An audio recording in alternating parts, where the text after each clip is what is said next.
तो बच्चों, चलिए प्रश्न पढ़ते हैं।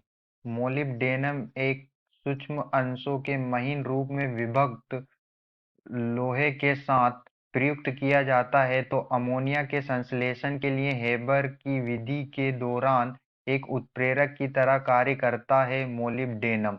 तो हमें यहाँ पर प्रश्न के चार विकल्प दिए हुए। ए, उत्प्रेरक की गतिविधि को बढ़ाने के लिए एक वर्धक प्रोमोटर की तरह कार्य करता है। बी, उत्प्रेरक की गतिविधि को घटाने के लिए विष की तरह कार्य करता है। सी, अभिक्रिया के लिए एक नए मार्ग को प्रदान करता है।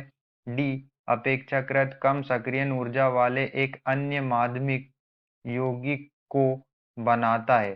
तो चलिए अब हम यहाँ पर प्रश्न की मुख्य अवधारणा देख लेते हैं। तो यहाँ पर हमारे प्रश्न की मुख्य अवधारणा क्या होगी?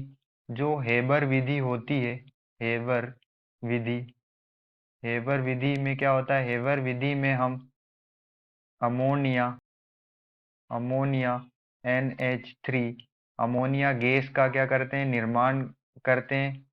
हेबर विधि से हम अमोनिया गैस का निर्माण करते हैं। तो चलिए हम यहाँ पर इसकी अभिक्रिया देख लेते हैं। अभिक्रिया किस तरह से होती है? तो जब हम अभिक्रिया कराते हैं तो यहाँ पर N2 नाइट्रोजन गैस लेते हैं, नाइट्रोजन गैस का एक अणु लेते हैं, और 3 अणु जो है हम हाइड्रोजन गैस की लेते हैं।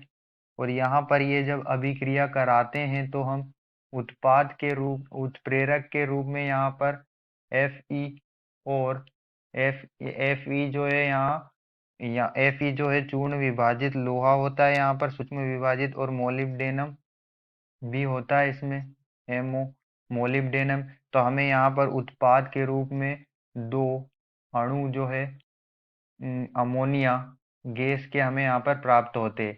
यह हमारा यहाँ पर क्या होता है? इस अभिक्रिया में यह हमारा उत्पाद होता है। जो हमें उत्पाद के रूप में प्राप्त होता है वो क्या होता है? अमोनिया NH3 यहाँ पर हमें प्राप्त होता है। तो हेबर प्रक्रिया में जो हमारा आयरन होता है Fe, वो क्या होता है? इसमें जो हमारा आयरन होता है Fe, वो वो सूक्ष्म विभाजित लोहा होता है। सूक्ष्म विभाजित, छोटे छोटे कणों में ये विभाजित होता है, सूक्ष्म विभाजित लोहा होता है। और यहाँ पर जो हमारा मोलिब्डेनम होता है, MO, मोलिब्डेनम जो होता है वो क्या होता है?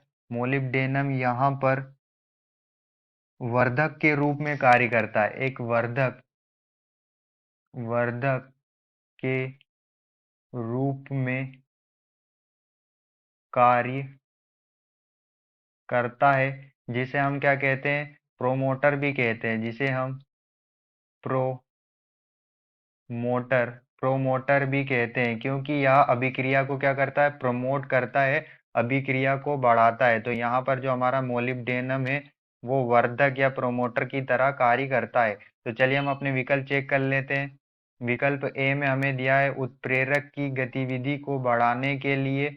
जो हमारा यहाँ पर उत्प्रेरक कौन होता है? उत्प्रेरक यहाँ पर जो आयरन होता है उसकी गतिविधि को बढ़ाने के लिए एक वर्धक प्रोमोटर की तरह कार्य करता है मोलिब्डेनम। तो हमारा आंसर क्या होगा? ए होगा। आशा करते हैं आपको समझ में आया होगा। धन्यवाद।